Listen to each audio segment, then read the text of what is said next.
ప్రకృతి ఇచ్చిన వరం తీర ప్రాంతం అధ్యక్ష. ఆ ప్రాంతంలో జీత భత్యాలు ఆశించకుండా దేశం కోసం సైనికుల్లాగా కాపాడేవారు మత్స్యకార సోదరులు అధ్యక్ష. మా తుని నియోజకవర్గం తొండంగి మండలంలో సుమారు 10,000 మంది మత్స్యకార సోదరులు ఉన్నారు అధ్యక్ష. వారిలో సుమారు 7,000 మంది ఈ మత్స్య సంపద మీద ఆధారపడి జీవిస్తున్నారు అధ్యక్ష. మా నియోజకవర్గంలోని మత్స్యకార సోదరుల తరపున మీ ద్వారా గౌరవ మంత్రి గారికి నేను విజ్ఞప్తి చేస్తున్నాను సార్ అధ్యక్ష.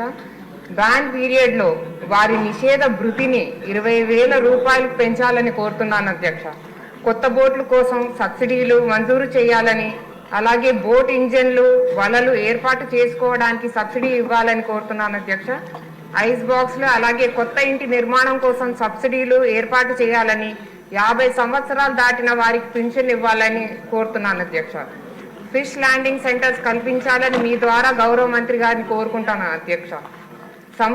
సముద్రంలోకి వెళ్లిన వారికి GPS ట్రాక్టర్లు అలాగే ట్రాన్స్పాండర్లు కల్పించడం ద్వారా వారి భద్రతకు లోటు లేకుండా ఉంటుందని మీ ద్వారా గౌరవ మంత్రి గారికి విన్నవించుకుంటున్నాను అధ్యక్ష. అలాగే మన కూటమి ప్రభుత్వం రాగానే జీవో 217ని రద్దు చేసిన గౌరవ మంత్రి గారికి మీ ద్వారా కృతజ్ఞతలు తెలుపుకుంటున్నాం అధ్యక్ష.